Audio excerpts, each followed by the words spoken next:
I never imagined the day I would find my own parents frail, aging, and vulnerable, locked out of the very house I had worked my entire life to buy.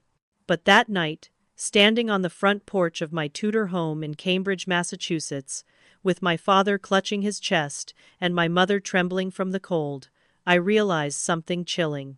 The people I had once trusted the most were capable of betraying me in ways I never thought possible. Sit back, relax, and stay with me until the very end of this story. My name is Claire, I am 36 years old, and this is the night that changed everything. From the outside, my life might have looked picture perfect: a thriving career in marketing, a beautiful new home near Harvard Square, a husband who seemed like my partner in every sense. But what no one saw were the cracks hidden beneath the surface. Cracks that widened into a chasm that night, when my parents were left standing outside, shivering in the biting New England air, while inside, my in-laws hosted a glittering dinner party full of strangers. It wasn't just the cold that chilled me, it was the realization that my own family had been deliberately shut out of my home. My father, James, had only recently survived a triple bypass surgery. He was still in recovery, still fragile, still trying to build back his strength one careful step at a time. My mother, Evelyn, had lived with severe rheumatoid arthritis for more than a decade, her joints stiff and swollen, her body betraying her in small, cruel ways every single day. I had planned for them to come that evening, to sit comfortably inside, to feel safe and celebrated in the home I bought largely for them. Instead, I found them with pale lips and shaking hands, their dignity stolen by the people who should have welcomed them as family. Do you know that moment when your stomach drops, when your brain can't quite catch up to what your eyes are seeing? That was me. One second I was pulling up to my house, excited for my parents to see the guest suite I had prepared just for them. The next I was staring at a valet, telling me the driveway was reserved for guests of the Cunningham dinner. Cunningham, that was my husband's last name. Suddenly, I was no longer the homeowner, no longer the woman who had poured 70% of her savings into this house. In their eyes, I was just an afterthought. Inside, I could hear the music, the clinking of expensive wine glasses, the low hum of laughter from a crowd of people I had never invited. Through the window, I caught a glimpse of Margaret, my mother-in-law, floating through the dining room like she owned the place. My father shifted uncomfortably beside me, his hand pressing against his chest the way he always did when something wasn't right. My mother tried to rub warmth into his fingers, her own hands stiff from arthritis, her eyes searching mine for reassurance. I wanted to tell her everything was fine, but how could I? I was standing on the porch of my own home, my key suddenly useless in the lock, shut out by the very people who had promised to be my family. The cold bit deeper with every passing minute. My father's breathing grew heavier, more labored. My mother's lips had turned bluish, her thin jacket no match for the wind. I knocked again, harder this time, my fist pounding against the door. I could see figures moving just beyond the glass, people who looked directly at me before turning away. My calls to Daniel, my husband, went unanswered. My texts showed delivered but unread. Every unanswered ring of the phone tightened the knot in my chest. Have you ever felt invisible in your own life? That's what it was like, standing there with the two people who had sacrificed everything for me, begging to be let into a home that was rightfully mine. In that moment, a terrible truth began to crystallize. This wasn't just a misunderstanding. This was deliberate. This was exclusion. And if I didn't do something, it could cost my father his health, maybe even his life. I want to pause here and ask you, have you ever been betrayed by someone so close to you that it left you questioning everything you thought you knew about love, loyalty, and family? Let me know in the comments, because I know I can't be the only one. And while you're here, please like this video and subscribe to my channel so we can continue having these conversations, because sharing stories like mine is how we recognize the red flags in our own lives before it's too late. As I stood there, my heart racing, I realized this wasn't just about a ruined evening or an embarrassing moment. This was about control. This was about a family trying to erase me from my own home, to erase my parents from my life, to rewrite the narrative without my consent. That night, I understood something vital. If I didn't stand up now, I might never get the chance again. So I made a decision, one that would set off a chain of events I could never take back. And it all started with me crawling through a basement window, determined to reclaim my house, protect my parents, and uncover the truth behind why my in-laws had staged this takeover in the first place. And that's where the real story begins. When I tell you that my parents gave me everything, I mean it in the truest sense of the word. They weren't people of wealth or privilege, but they lived with a kind of quiet dignity that you rarely see anymore. My father, James, spent decades working 2 jobs in Detroit, days in a factory and nights driving a delivery truck. His hands were rough, cracked, and calloused, yet when he held mine as a child, they felt like the safest place in the world. My mother, Evelyn, lived her life making miracles out of scarcity. She had a way of turning a can of beans and some wilted vegetables into a meal that tasted like a feast. I used to watch her stretch a dollar until it practically screamed, and still, somehow, she always found a way to make my birthday cakes look beautiful, to sew me dresses when the other girls had store-bought ones, to keep me from feeling the shame of having less. I think that's why it hurt so deeply later on, seeing her treated as though she didn't belong in my new life. Because the truth is, if anyone deserved a place of honor, it was her. When I was accepted into NYU, it was like a dream I hadn't even dared to imagine was suddenly laid at my feet. The letter had barely arrived before my parents sat me down at the kitchen table. "We'll figure it out," my dad said, his voice steady, even though I could see the exhaustion etched into his face.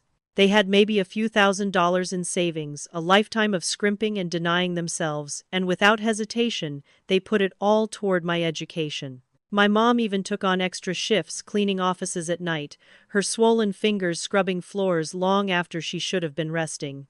Not once did they let me see the weight of what they were sacrificing. They smiled through it, cheering me on every time I called home from the dorms. For 4 years, they carried me on their backs. I knew tuition checks were a struggle, but they never said a word about it.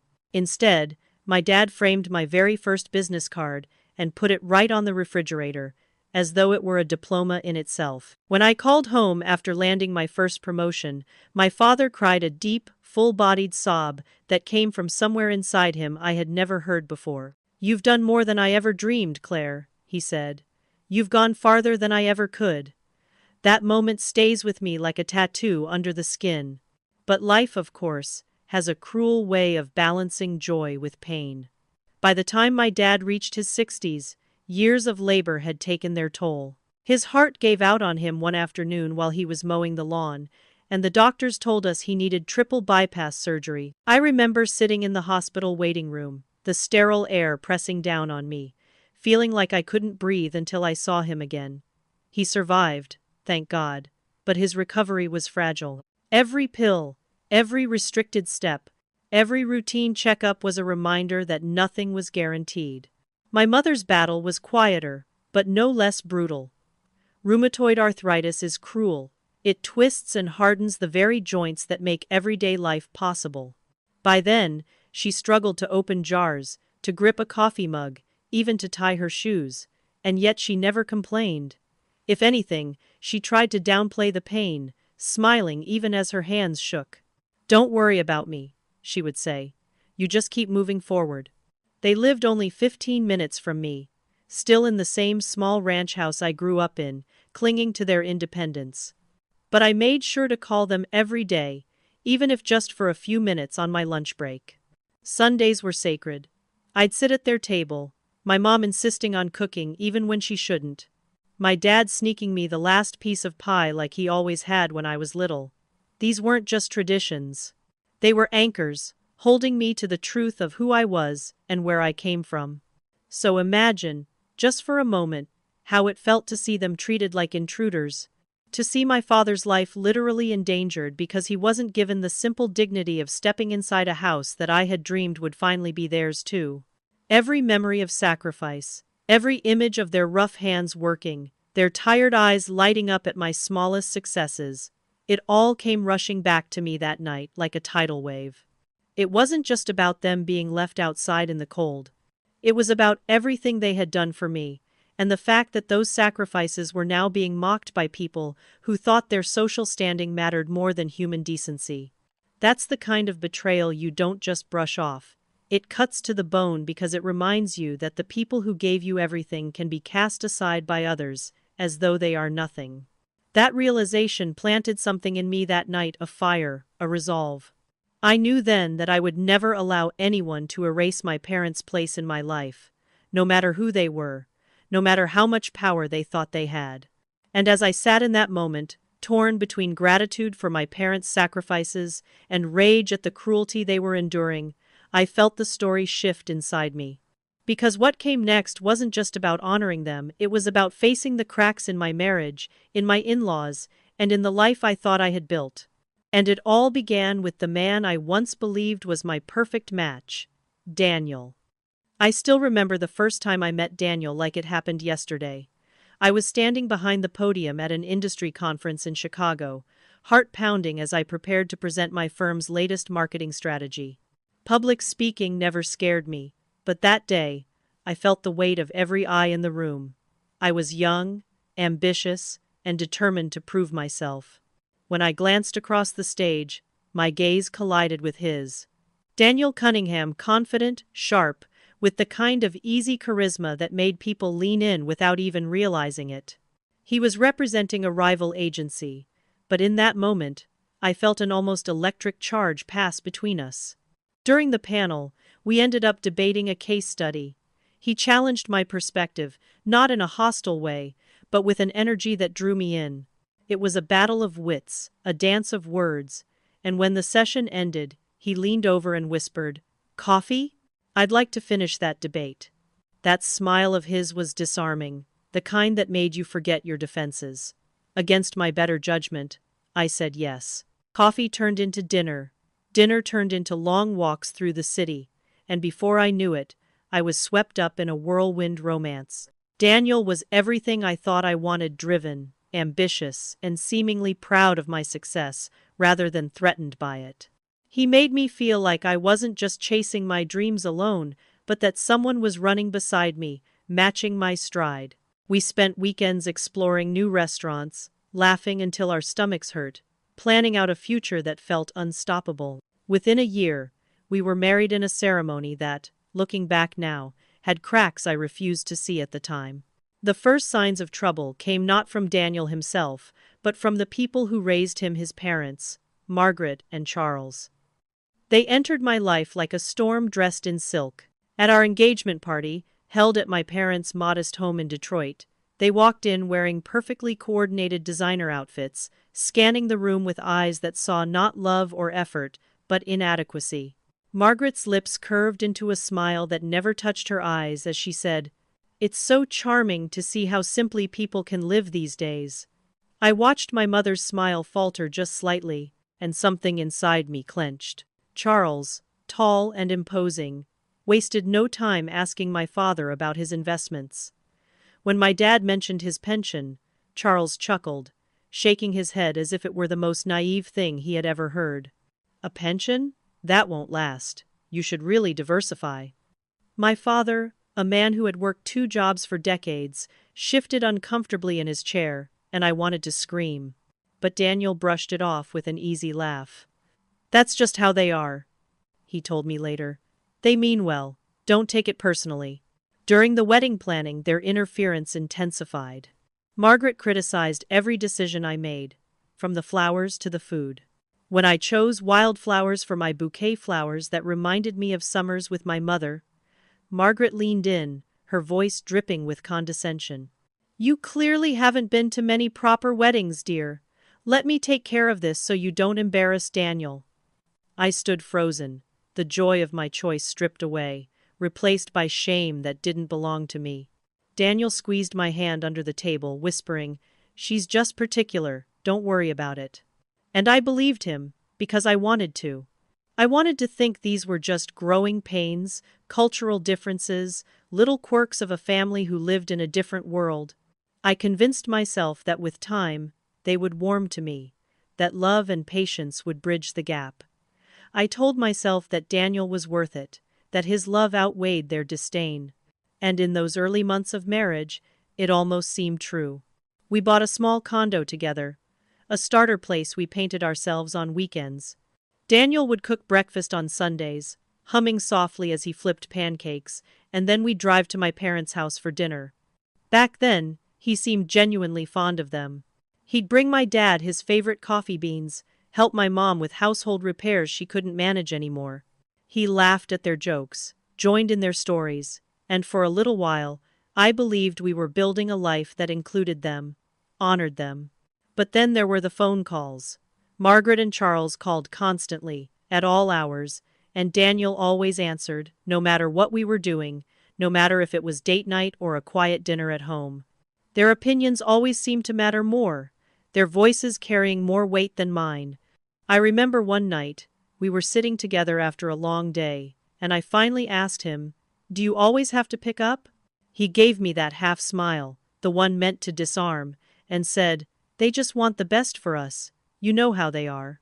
I brushed it aside, choosing peace over conflict. But deep down, I felt a shift. A warning bell I tried to ignore.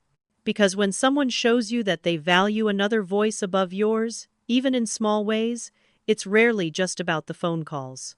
And as I think back now, I can see that the seeds of what would later explode into betrayal were already being planted then. Their subtle remarks, Daniel's quiet deference, my desperate attempts to smooth everything over it was all there, simmering beneath the surface. I just didn't want to see it. What I didn't realize was that these were not isolated incidents. They were patterns, rehearsed over years, woven into the fabric of who Daniel was and how his parents operated. And soon enough, those patterns would collide with my determination to build a home of my own, one that included my parents at its heart. That collision was inevitable, and it began the moment we stepped into the house in Cambridge. Buying the house in Cambridge was supposed to be one of the proudest moments of my life. I had spent years clawing my way up in my career, taking on projects no one else wanted, staying late while others went home, and pouring every ounce of myself into proving that I could stand shoulder to shoulder with the very best. When the promotion finally came, when the bonus hit my account, I knew exactly what I wanted to do with it. I wanted a home. Not just for myself, not just for Daniel, but for my parents, a place where they could always feel welcome, where they could rest and be cared for as their bodies grew more fragile with age. When I first walked through the Tudor-style home in Cambridge, just outside Harvard Square, I felt like I was stepping into a dream I had quietly carried since childhood. The brick exterior had character, the kind of permanence that whispered of generations passing through its doors. Inside, the rooms were flooded with soft light, the hardwood floors creaked just enough to feel alive, and the air carried that faint scent of possibility. But it was the guest suite on the first floor that sealed my decision.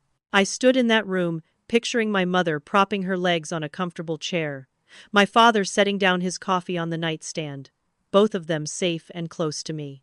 It wasn't just a house, it was a promise. Daniel was excited, or at least he seemed to be. When I showed him the numbers, how my savings and the bonus would cover nearly 70% of the down payment, he hesitated. Not because we couldn't afford it, but because of what he said next. "Let's not mention that part to my parents. They'll assume I covered more, and honestly, it's probably better that way." Why disappoint them? His words stung, but I swallowed my pride, convincing myself that maybe it was just easier not to ruffle feathers. At the time, I didn't realize that silence was the first step in erasing my place in my own home. The day we got the keys, I remember turning the lock and stepping inside, feeling like everything I had worked for was finally real. I walked through every room, running my hands along the walls as if memorizing their textures. I saw my future there, family dinners, Sunday afternoons with my parents, holidays filled with warmth and laughter. For the first time, I felt like I had carved out a space in this world that belonged to me. But almost immediately, the intrusion began. When Margaret and Charles came to see the house for the first time, they didn't bring flowers or a bottle of wine like most people would. They brought a decorator, a tall woman with a clipboard and measuring tape, who walked briskly from room to room, taking notes as if she had been hired. I hadn't even set a couch in the living room yet, and already decisions were being made without me. "This kitchen is outdated," Margaret announced, her heels clicking against the tile, as though she were the owner giving a tour. "We'll need to open it up, add marble countertops. The master bedroom is a bit cramped, isn't it, Charles?" Charles nodded, pulling Daniel aside, lowering his voice in that conspiratorial way of his. "We'll find someone who can gut the place and give you proper entertaining space. You don't want to be hosting people here the way it looks now." I stood there, clutching the folder of mortgage papers, stunned into silence. The kitchen had been renovated just 5 years earlier by the previous owners. The master bedroom was twice the size of the one we'd shared in our condo, but none of that mattered. What I saw as home, they saw as a project. What I had dreamed of, they dismissed as inadequate. "And Daniel?" He laughed nervously, shifting from foot to foot, clearly uncomfortable but unwilling to contradict them. When I finally pulled him aside, whispering that this was supposed to be our house, he put a hand on my shoulder and said, "Don't take it so personally. They're just trying to help. They have experience with these things." But it wasn't help. It was control. The way Margaret's eyes scanned the walls, the way Charles talked about contractors as if decisions had already been made, it all made my skin crawl. I felt like I was watching my sanctuary being rewritten before I had even placed a single picture frame on the wall. That night, lying awake in the empty master bedroom, I felt the first real crack of fear. If they could walk into my house and claim it so effortlessly, what else would they take? What else would they decide wasn't good enough? I thought of my parents, of the guest suite I had so carefully chosen, and I imagined Margaret's voice saying, "This space could be put to better use." The thought chilled me. I told myself then that I would protect that room, that it was non-negotiable. My parents had given me everything, and this was the one thing I could give them in return: a place to belong, a space of dignity. I didn't realize at the time just how fiercely I would have to fight to keep that promise.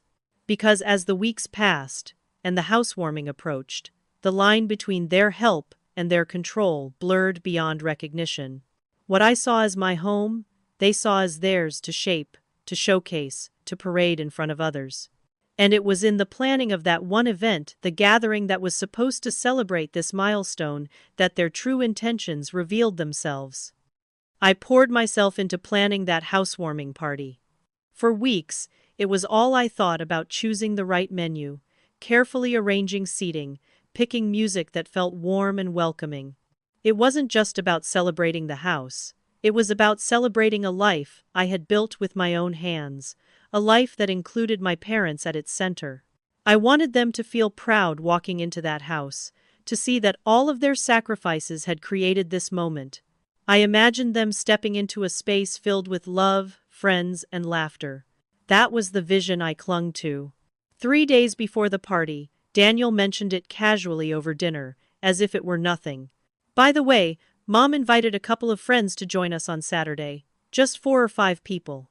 He said it with that easy tone he always used when he wanted me to overlook something. My stomach tightened, but I told myself not to overreact. What was a few more guests? I convinced myself it was harmless, even though something inside me whispered otherwise. The morning of the party, I woke early, filled with excitement. I arranged flowers and vases, set out the platters I'd ordered, simple, thoughtful dishes that I knew my father could eat with his dietary restrictions.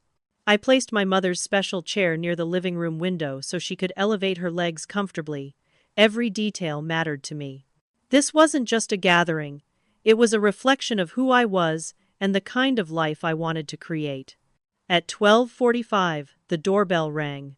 I wiped my hands on a towel, expecting maybe a delivery or Daniel's parents dropping off early. When I opened the door, I froze. There stood Margaret and Charles, impeccably dressed in outfits far too formal for a casual housewarming. Behind them were not 4 or 5 guests, but 6 couples, strangers, holding elaborate wrapped gifts and expensive bottles of wine, all of them smiling as if they were arriving at a gala. "Surprise!" Margaret exclaimed, sweeping past me without waiting for an invitation. "We thought it would be lovely to make a day of it." Everyone was so excited to see Daniel's new home. Daniel's new home. Not ours.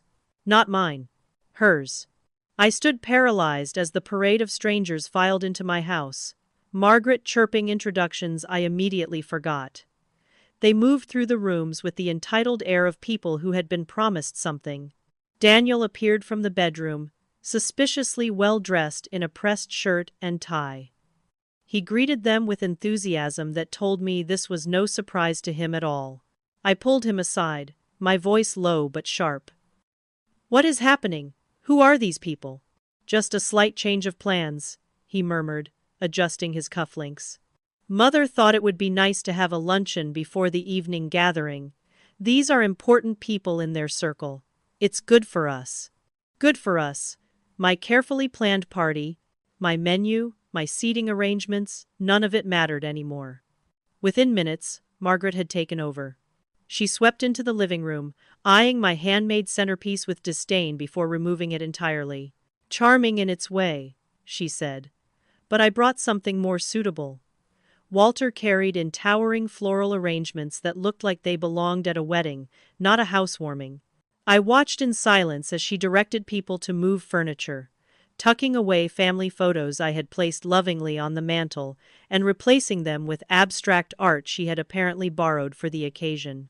A catering van pulled into the driveway, and 3 uniformed servers began unloading equipment I hadn't ordered. When I confronted Charles, he smiled as though he were doing me a favor. "Your platters were thoughtful," he said smoothly, "but not quite appropriate for the guests we've invited. We took care of it." Everywhere I turned, strangers occupied my space. They laughed loudly, sipped champagne, and made offhand comments about the potential of the house, as if it were a blank canvas waiting for them to reshape. One man glanced at the modest wine bottles I had purchased, chuckling as he tucked them out of sight. "Still developing your palate, I see," he said. My blood boiled, but I forced myself to remain composed. The final straw came when I overheard Margaret speaking to a woman dripping in diamonds. "We always knew Daniel would end up in this neighborhood," she said proudly. "Of course, the house will need significant upgrades before they start a family. The guest suite could easily be converted into a proper library." The guest suite. The room I had chosen specifically for my parents. My mother's chair. My father's safe space. In Margaret's mind, it was already gone. I found Daniel in the bedroom, changing into an even more formal shirt. My voice shook with fury. "They are dismantling everything I planned. They are erasing me from my own house. And now your mother is talking about turning the guest suite into a library. Do you realize what that means?" He sighed, clearly irritated by my tone. "Claire, you're overreacting. These are influential people. Mother is just excited. It's coming from a good place." A good place. The words made me feel like I was drowning. I looked around the room, my room, and realized I no longer recognized it. My careful touches had been stripped away, replaced with things I hadn't chosen, people I hadn't invited, and decisions I hadn't made. But the worst part wasn't just losing control of my home. It was knowing that this was only the beginning. Because if they could take this from me this night, this housewarming, this space I had built, what else would they try to claim? That question lingered in my mind as the sound of laughter and clinking glasses grew louder in the next room. And deep down, I already knew the answer. The battle over the house had only just begun, and my parents, the very reason I had chosen this home, hadn't even arrived yet. When I left to pick up my parents that evening, I still believed I could salvage the day. Yes, the luncheon had already spiraled out of my control. Yes, strangers were drinking champagne in my living room while Margaret rearranged my furniture. But I thought to myself, once my parents arrive, the balance will shift. Their presence would anchor me, remind me why I had planned this housewarming in the first place. I drove to their small ranch house, just 15 minutes away, and found them waiting on the porch. My mother had her hair freshly set, wearing a navy dress she'd chosen days before with such excitement.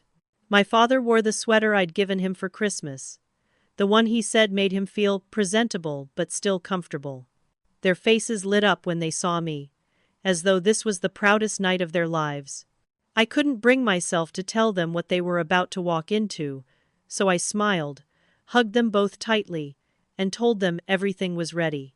The ride back was filled with chatter, my mother asking about the guest suite, my father joking about how many trips up the stairs he'd make before my husband forced him to sit down. They had no idea what was waiting for them.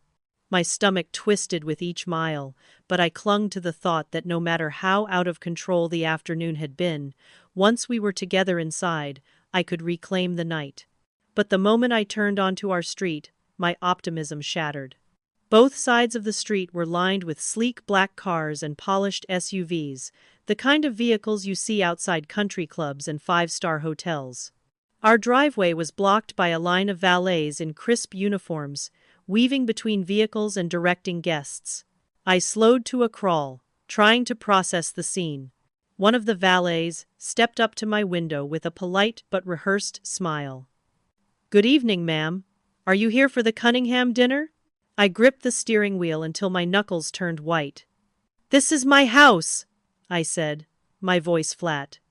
His smile faltered, and for a brief moment, embarrassment flickered across his face. He stepped aside quickly, allowing me to pull into a space near the garage, but the damage was already done. My parents exchanged confused glances. "Goodness," my mother murmured. "How many people did you invite, Claire?" "Not this many," I admitted softly, forcing a smile I didn't feel. My father gave a short laugh, but it was strained. We walked slowly toward the front door. The crisp fall air had grown colder with the setting sun, and I noticed my father's breathing had already quickened. My mother wrapped her shawl tighter, her steps deliberate and careful. I pressed the doorbell once, hearing its chime echo faintly inside over the sound of music and laughter. No answer. I pressed again, harder this time. Still nothing. I knocked, firm at first, then louder, until my fist ached from the impact against the wood. Through the beveled glass, I saw figures moving in the foyer, well-dressed silhouettes that glanced toward us before continuing on. My chest tightened. They could see us. They knew we were there, and they were choosing to ignore us. I fumbled for my keys, desperate to end this humiliation, but when I slid the metal into the lock, it wouldn't turn. I tried again, forcing it, but the key that had opened my door just that morning no longer worked. My stomach dropped. Someone had changed the locks. My parents tried to stay calm, but I could see the truth in their faces. My father leaned against the porch rail, his hand pressing against his chest in that familiar way he did when he was hiding discomfort. My mother's lips were tinged with blue, her thin jacket no match for the cold. The sight of them standing there exhausted, vulnerable, waiting to be let into my house like unwelcome strangers burned into my mind like a brand. I called Daniel, straight to voicemail. I texted him, "We're outside, the door is locked, Dad needs to come in now." No response. I called again. Nothing. Minutes dragged into what felt like an eternity. My father's breath grew shallow, his face paling as he sank onto the porch step. My mother crouched beside him, her hands trembling as she tried to warm his. Panic surged through me. I needed to get them inside. Now. "I'll try the back," I told them, forcing calm into my voice. I helped my father sit upright and draped my coat around my mother's shoulders before hurrying around the side of the house. The back patio had been transformed into an extension of the party. Heat lamps glowed against clusters of elegantly dressed guests, holding champagne flutes, their laughter floating into the night. Through the kitchen windows, I saw uniformed servers arranging trays of food I hadn't ordered. And at the center of it all was Margaret, holding court with the ease of a queen. I knocked on the glass door, waving urgently to catch someone's attention. A young server approached, his face pinched with irritation. "The entrance is around front," he said curtly, not opening the door. "This is my house," I snapped. "My parents are outside in the cold. My father has a heart condition. Open the door." The server hesitated, glancing toward Margaret. She noticed the commotion and strode over, her smile evaporating when she saw me. She didn't move to unlock the door. Instead, she leaned forward, speaking through the glass as if I were a nuisance. "Claire," she said evenly. "I thought Daniel explained we had to make some adjustments to the guest list. This is an important dinner for Charles's business associates. Perhaps you could take your parents somewhere else for dinner and return later. We'll be done by 11. For a moment, I couldn't breathe. My father was out front, his chest aching, his lips gray, and my mother was trembling from the cold. And she was telling me to leave them outside. That was when the realization hit me fully, with a force that nearly knocked me down. This wasn't disorganization. This wasn't miscommunication. This was deliberate. They wanted my parents excluded. They wanted me excluded. My house, my life, my family, none of it belonged to me anymore. I backed away from the glass, rage and disbelief pounding through my veins. As I hurried to the front of the house, I knew one thing for certain. This night was about to spiral far beyond my worst fears. Because my father's health was slipping fast, and time was running out. When I finally forced my way into the house, it no longer felt like home. It felt like a stage, a theater where my life had been rewritten without my consent. The living room had been stripped of every trace of me, family photos tucked away, handmade decorations gone, replaced by rented furniture and towering floral arrangements that screamed wealth rather than warmth. Servers in pressed uniforms floated between clusters of strangers holding champagne flutes. Laughter and conversation filled the air, but none of it felt real. I was a stranger in my own space. But I didn't have time to dwell on what had been taken from me. My parents were shivering on the porch, and my father's breathing was shallow and uneven. I rushed to the door, fumbling with the new lock, until it finally gave, and pulled them inside. My mother's face was pale, her hands trembling as she clutched at the shawl I had draped over her shoulders. My father sagged heavily against me, the weight of his body alarming in its weakness. "Here, sit down," I urged, guiding them to the sofa, though it had been shoved against the wall to make room for cocktail tables. It felt wrong, seeing them crammed into a corner of what should have been their safe place. My father's face was gray, sweat beading at his temples, his lips slightly bluish. My hands shook as I raced to the kitchen. I threw open the refrigerator, only to find it crammed with trays of food I hadn't ordered, bottles of champagne, and platters of canapés. Shoving everything aside, I finally found the small bottle of medication I had placed there for him earlier in the day, praying it would steady him. I rushed back, kneeling in front of him, pressing the pills and a glass of water into his trembling hands. He swallowed, but the look on his face told me it wasn't enough. "Chest hurts," he rasped. His hand clutched over his sternum, his body curling forward as though he could hold the pain in. Panic surged through me. I grabbed my phone and dialed 911, my voice shaking as I gave them our address. My father's condition, his recent surgery. Around me, the party had gone silent, every eye fixed on the scene unfolding in the corner. Some guests whispered, others sipped their drinks uncomfortably, but no one moved to help. And then Margaret appeared. She swept toward me, her face tight with irritation rather than concern. She leaned close, her voice low enough for only me to hear. "Must you cause such a scene? Do you realize who's here tonight? The governor's assistant, for one. This is not the time." Her words hit me like a slap. I stared at her, barely able to process the cruelty. My father was possibly having another heart attack, and she was worried about appearances. "My father is in pain because you left him outside in the cold," I snapped, my voice trembling with fury. "Do you understand that? He could die." Before she could respond, Charles materialized beside her, his face flushed, perhaps from drink, perhaps from arrogance. Now, he said, waving a dismissive hand. "Let's not be hysterical. He looks winded, that's all. He'll be fine once he catches his breath." But in that moment, my father's body convulsed. His face twisted in agony, his fingers clawing at his chest as he gasped. "It feels like last time."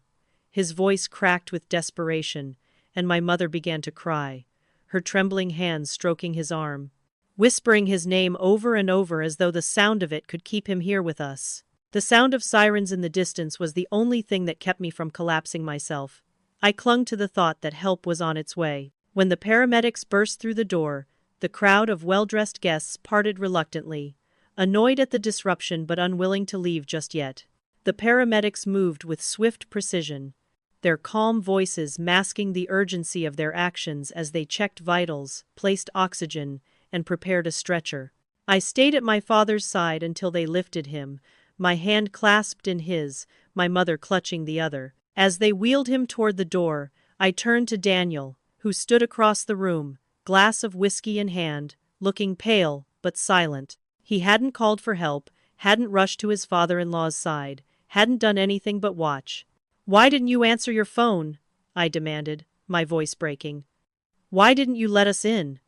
His eyes flicked nervously toward the men beside him, his lips pressing into a thin line. "It was a miscommunication," he muttered. A miscommunication. That word echoed in my mind like a curse as I followed the paramedics out the door, my mother by my side, the cool night air hitting us like knives. The flashing red and blue lights illuminated the truth I could no longer ignore. This wasn't a misunderstanding. This was betrayal, deliberate and cruel. As the ambulance doors slammed shut, I climbed inside with my parents, gripping my mother's hand as she wept. Behind me, the house blazed with light, filled with laughter, music, and the people who had stolen everything from me in a single night. And as the sirens wailed and we sped toward the hospital, I knew with absolute certainty that I would never forgive what had been done. What I didn't know yet was just how deep the betrayal went, or how far I would have to go to reclaim not only my home, but my life itself. I spent the night at Massachusetts General, sitting between my mother and my father's hospital bed. The sterile hum of machines filled the room, broken only by the sound of his labored breathing. Doctors confirmed what I had feared: his body had gone into distress from exposure to the cold, his heart pushed to the brink once again. He would be kept overnight, monitored closely. My mother's hands trembled as she reached for mine, and I forced myself to stay calm for her, though inside me, a storm was building. When dawn broke, I left the hospital briefly, needing air, needing space to think. I walked the streets of Boston, numb, until I finally forced myself to confront the one question I had been avoiding. How could this have happened? It wasn't just negligence. The locks on my own home had been changed. Someone had decided that my parents, and by extension, I no longer belonged there. That wasn't an accident. That was a choice. Back at my apartment, I opened my laptop and logged into our joint bank account. At first, I didn't see it. The numbers blurred from exhaustion. But then the figure leapt out at me. A withdrawal of $45,000, 3 days before the party. My stomach twisted as I scrolled further, finding a catering invoice totaling $20,000. The bill wasn't addressed to Daniel. It was addressed to his father, Charles. Paid with our joint credit card. My pulse pounded as I opened our shared cloud drive, the one Daniel never bothered to organize. I searched for receipts, emails, anything that might explain, and that's when I found it. A folder buried inside his office documents, blandly labeled House. I clicked, and my screen filled with blueprints and renovation estimates. My breath caught as I scrolled. The guest suite, the very room I had chosen for my parents, was slated to be repurposed into a private library and sitting room. Pages of contractor notes detailed luxury finishes, shelving, even a marble fireplace. My hands shook as I read further. Our home office, the one space I had carved out for myself, was to be converted into a guest suite. Not for my parents, not for family who had bled and sacrificed for me, for theirs. But the document that shattered me most was a partially completed change of address form, sitting on the digital desktop, clear as day. The names listed: Charles and Margaret Cunningham. The address: my house, my sanctuary, my dream. I sank back into my chair, bile rising in my throat. This wasn't temporary. They weren't just overstepping. They were plotting to move in, to take over every inch of space I had worked for. The party, the caterers, the valet, the strangers, they weren't accidents. They were rehearsals, dress rehearsals for a life where I was erased. Rage coursed through me so hot I could hardly see straight. I thought of my father, hooked up to machines, his heart battered because they had left him outside like an inconvenience. I thought of my mother, her joints aching as she tried to comfort him on that freezing porch, while inside, guests sipped champagne and mocked the house I had built. And then I thought of Daniel, standing there in his pressed shirt, glass of whiskey in hand, doing nothing. Nothing. I wanted to believe this was all Margaret and Charles, that Daniel was a pawn, that he didn't know the depths of their plan. But the withdrawals, the signed invoices, the presence of those files on his computer, they told a different story. He hadn't just stood by, he had participated, he had funded it. He had opened the door and invited them in. My chest tightened as I remembered his words, the night we signed the mortgage. Let's not tell them you paid most of the down payment. Why disappoint them? At the time I thought it was small, a way to keep peace.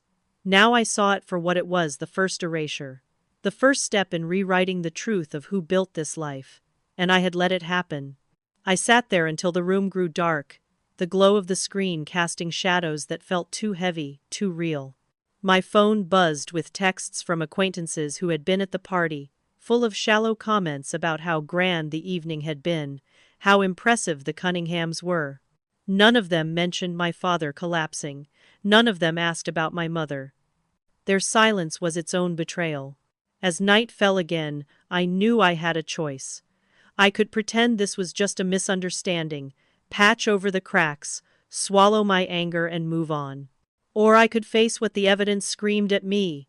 My marriage was built on sand, and the tide was already rushing in. The house wasn't just under siege, it was already compromised. And if I didn't act now, if I didn't reclaim what was mine, there would be nothing left to save. What I didn't realize then was just how much darker the truth would get once I confronted Daniel and his parents face to face. The morning I decided to take back control, the air felt heavier than usual, as though the city itself understood the weight of what I was about to do. I had spent days replaying every moment, every cruel word, every choice that had brought me to this point. My father's gray face as he gasped for breath on my porch. My mother shivering in the cold, lips turning blue. Margaret's cold voice through the glass door, suggesting I take them to dinner somewhere else while strangers filled my living room. And Daniel, my husband, standing silent, complicit, as if I didn't exist. I refused to let that be the ending. I called Vanessa, my closest friend and the one person I trusted to help me navigate what came next. She was an attorney who had seen more family implosions than most could stomach, and when I told her what I'd found, $45,000 withdrawn without my consent, the catering invoices in Charles's name, the renovation blueprints, and the change of address form, she didn't gasp. She didn't even look surprised. She only said, "Then it's time to remind them whose name is on the mortgage." We arranged everything carefully. A locksmith, a police escort, documents proving that I was the primary owner. I wanted no room for doubt, no opportunity for them to twist the narrative as they had done so many times before. When the locksmith's van pulled up in front of my house, the sight of it nearly brought me to tears. For the first time in weeks, I felt a flicker of power returning to me. The officer who accompanied us was polite but firm. "You're the primary mortgage holder?" he asked. I showed him the paperwork, my hands steady despite the storm raging inside me. He nodded once. "Then you have every right to secure your property." The locksmith made quick work of the locks, each metallic click echoing through the halls like a declaration. Every door, every code, every barrier was reset in my name. For once, I wasn't locked out. For once, I wasn't the outsider. This was my house again. But taking back the locks was only the beginning. Inside, the evidence of Margaret's creeping invasion was everywhere. In the guest suite, the room I had chosen for my parents, her silk blouses hung neatly in the closet. On the bathroom counter, her expensive creams and perfumes were lined up as though she had already moved in. My stomach twisted as I opened drawers, finding her personal belongings tucked neatly away, as if she had been preparing for a long stay. The most disturbing discovery came in Daniel's office.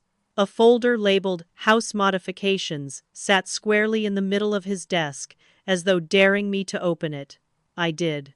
Inside were detailed contractor quotes for every project Margaret had hinted at: tearing out the guest suite, converting the home office, even landscaping plans to elevate curb appeal. But one document made my knees buckle. It was a timeline. Dates, deadlines, scheduled payments. According to the notes, construction was set to begin within weeks. My house, my sanctuary, was already scheduled to be dismantled. The fury that rose in me was sharp and clean, like glass. They had plotted behind my back, using my money, in my house, while treating my parents like trash.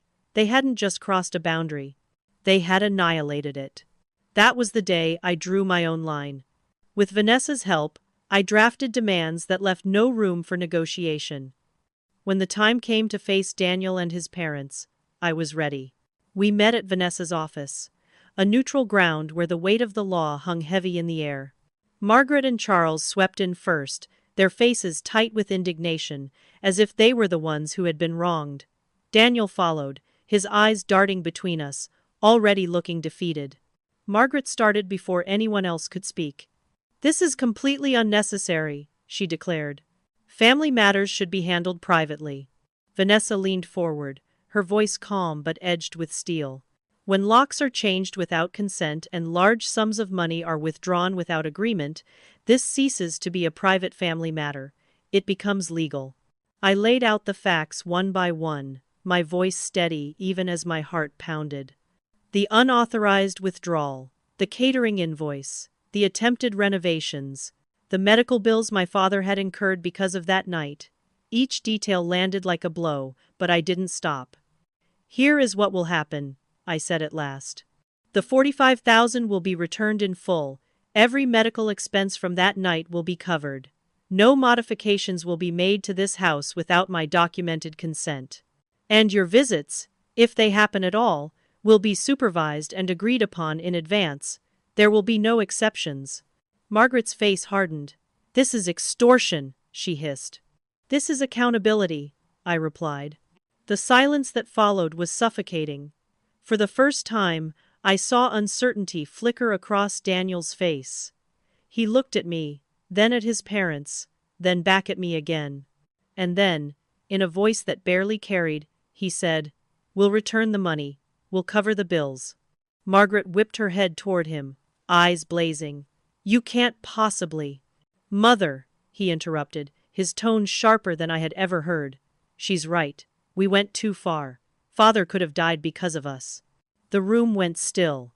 For the first time, the cracks in their perfect facade began to show. As I sat there, watching their empire of control tremble, I realized this wasn't just about money or renovations. It was about survival, mine, my parents', even Daniel's in some way. But I also knew this battle wasn't over. Because compliance in that room didn't mean surrender outside it.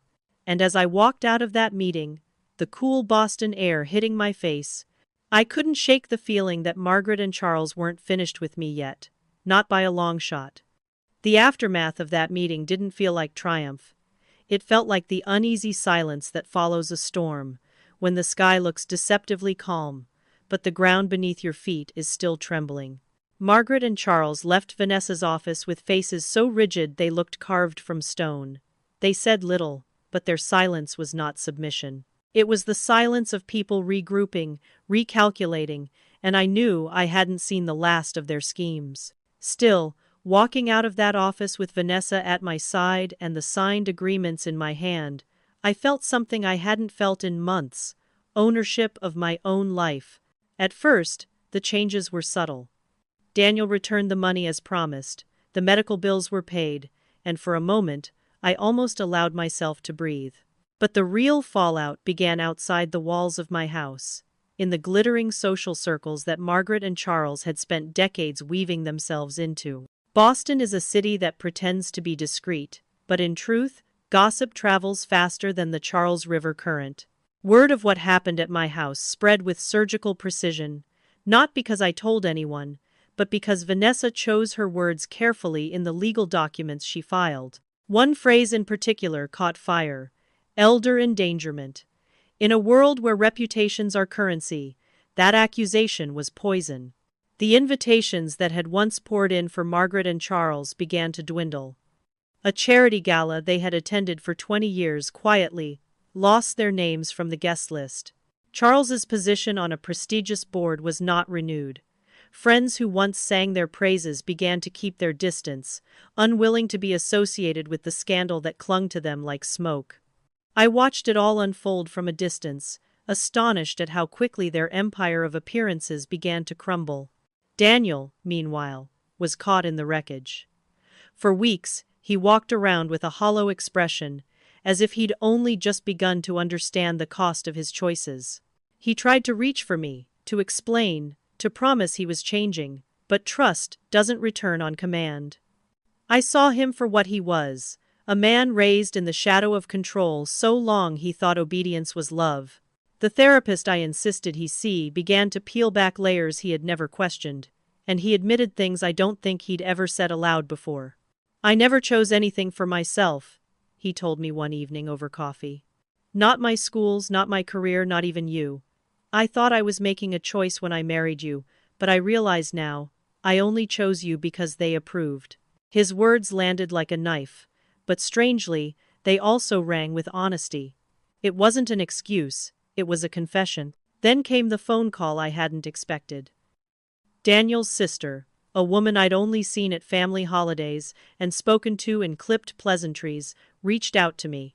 Her voice was hesitant, almost apologetic, as she said, "I heard what happened, and I need you to know, they did the same thing to me." She told me a story that mirrored mine with haunting precision. After she and her husband bought their first home, Margaret and Charles had moved in under the guise of helping. They stayed for 8 months. By the time they left, her marriage was in shambles, her decisions constantly undermined, her autonomy reduced to nothing. "I thought it was just me," she whispered, her voice cracking. "But it wasn't.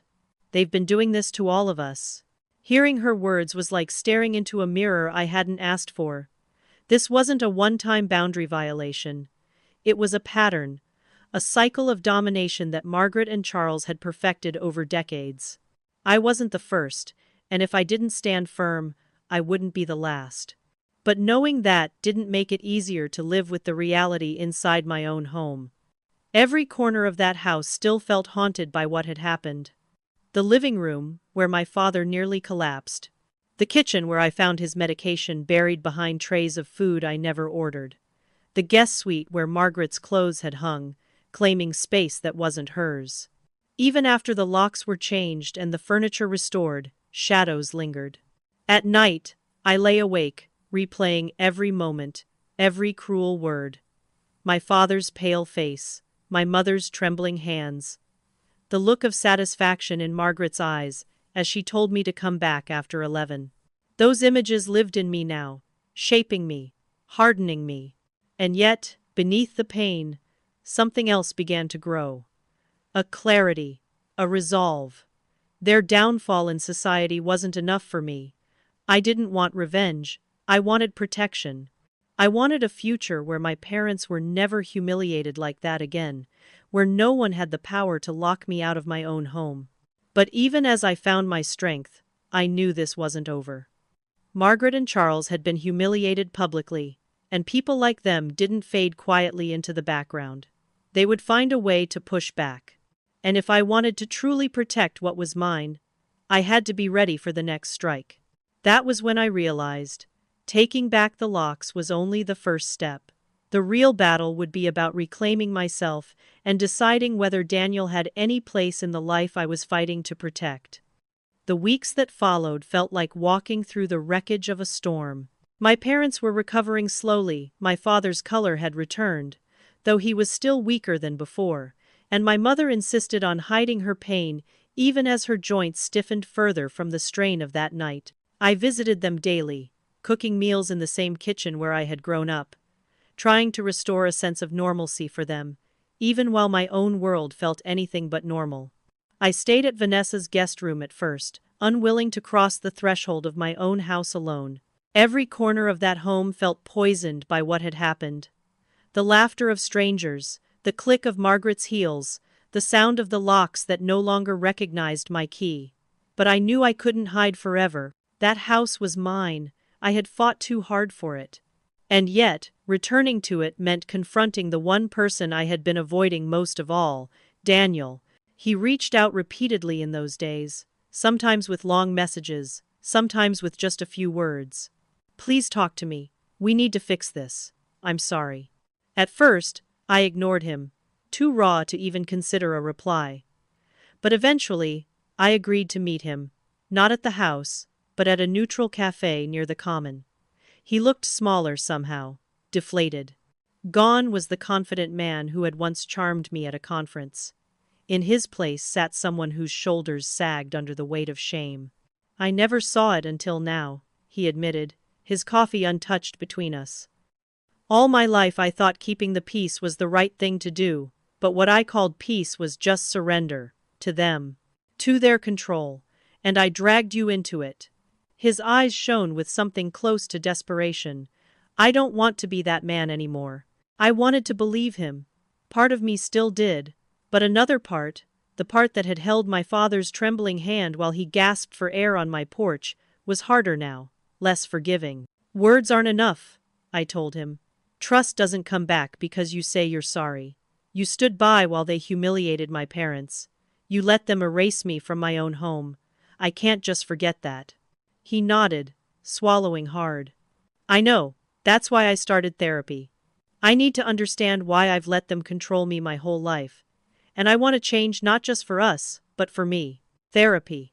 It was something I had insisted on during that brutal meeting at Vanessa's office, never truly believing he would follow through.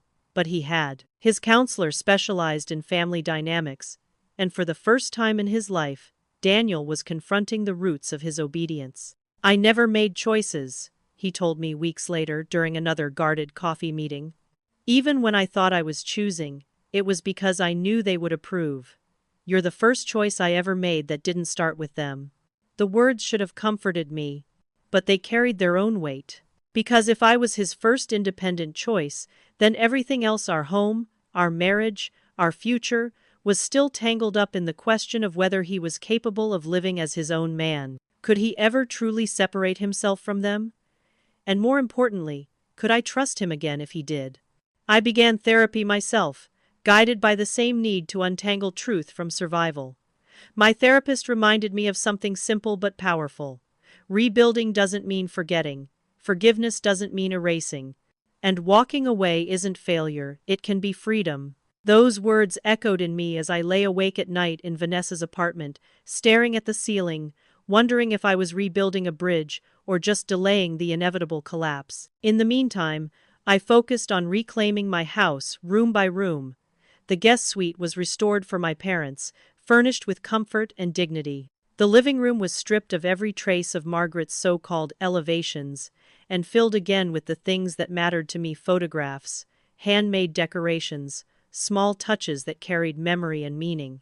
Each act of restoration was an act of defiance, a statement that my home was mine. But even as I rebuilt the physical space, the emotional fault lines remained.